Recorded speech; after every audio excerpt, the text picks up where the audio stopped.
Shankarpur junior high স্কুলের শিক্ষক শিক্ষিকা এবং পার্শ্ববর্তী প্রাথমিক বিদ্যালয়ের শিক্ষক শিক্ষিকাদের যথাযোগ্য শ্রদ্ধা এবং আমাদের মাথার উপরে যিনি আছেন শ্রী রতন দেবনাথ মহাশয়, আমাদেরও স্যার, আমাদের স্যার যেমন আমাদেরও স্যার, তাকেও সম্মান জানিয়ে আমি আমাদের একাডেমি, শিশু সাহিত্য একাডেমির লক্ষ্য উদ্দেশ্য এবং আজকে আমরা এই কর্মশালায় কী জন্য উপস্থিত হয়েছি সেসব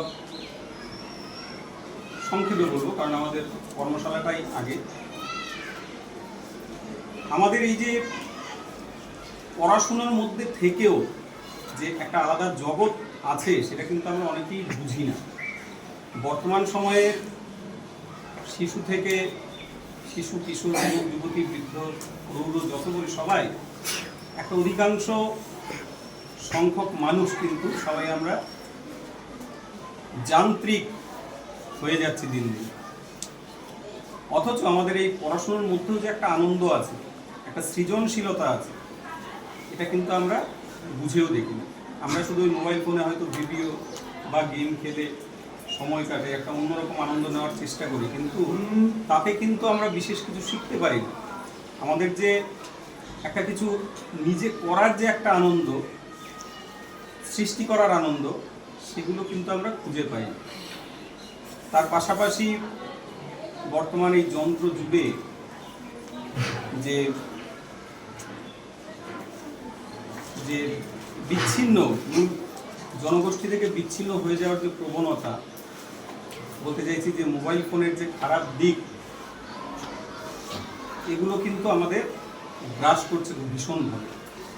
তার উল্টো দিকে যদি আমরা এই সাহিত্যের মধ্যে, ছড়া গল্পের মধ্যে আমরা আগেকার মানুষ যেটা করতেন, যখন এই যন্ত্রের এত বারবারন্ত ছিল না, মোবাইল ফোন ছিল না, তখন যে বিষয়টা ছিল এখন তো এগুলো হারিয়ে যাচ্ছে। আমরা সেই হারিয়ে যাওয়ার আনন্দের খোঁজ দিতেই এসেছি।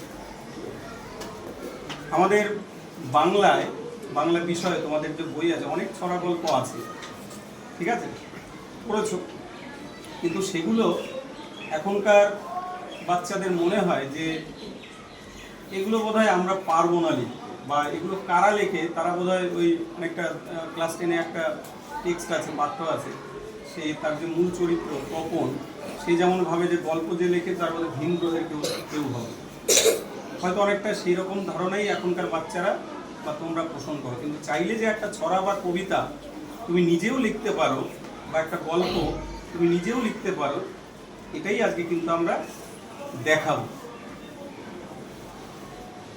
আর এটা যে একদিনেই যে আমরা শিখে যাব সেরকমটা নয়। আজকে আমাদের হাতে করি যে ভয়টা কাজ করে একটা কাজ শুরু করার আগে, যে গল্প বা কবিতা লেখা, অনেকেই ধারণাই, অনেকে ভাবতেই পারে না যে হয়তো যে এগুলো আমি যে লিখতে পারবো, হয়তো তার মধ্যে একটা অফুরন্ত সেই শক্তির উৎস আছে যে সে চাইলে অনেক ভালো ভালো কবিতা, গল্প লিখতে পারে। অনেক ছোট ছোট বাচ্চাদের মধ্যে কিন্তু অনেক সৃজনশীলতা আছে, অনেক ভাবতে পারে, সে একটা কিছু বলতে বললে সে অনেক সুন্দরভাবে বলে, কিন্তু সেটাই যদি সে লিখতে যায়, কিন্তু সে জানে না যে এটাই যে আমি লিখতে পারি, এটা লিখলেই যে একটা গল্প হবে, এটা লিখলেই যে একটা সিস্টেমেটিক একটা পদ্ধতি, নির্দিষ্ট পদ্ধতি লিখলেই যে একটা ছড়া হবে, হ্যাঁ, শুনতে ভালো লাগবে, নিজেরও ভালো লাগবে, অপরেরও ভালো, মানে বাড়ির সবার ভালো লাগবে, স্কুলের বন্ধু বান্ধবীর ভালো লাগবে, এটা অনেকেই কিন্তু জানে না। আমরা সেই জানানোর খোঁজ দিতেই এসেছি যে ছড়া, গল্প, এগুলো আমরা চাইলে নিজেরাই লিখতে পারি, এবং এই লিখে এই সৃষ্টি করে যে একটা আনন্দ, এটা যদি আমরা একবার পেয়ে যাই, তাহলে কিন্তু আমরা ওই এখন যন্ত্রযুগের যে প্রভাব, সেটা থেকে কিন্তু অনেকটাই বেরিয়ে আসতে পারবে। ঠিক আছে, সংক্ষেপে এই বলছি। আর কর্মশালা শুরু করবে আমার বন্ধু সাগর দেবনাথ।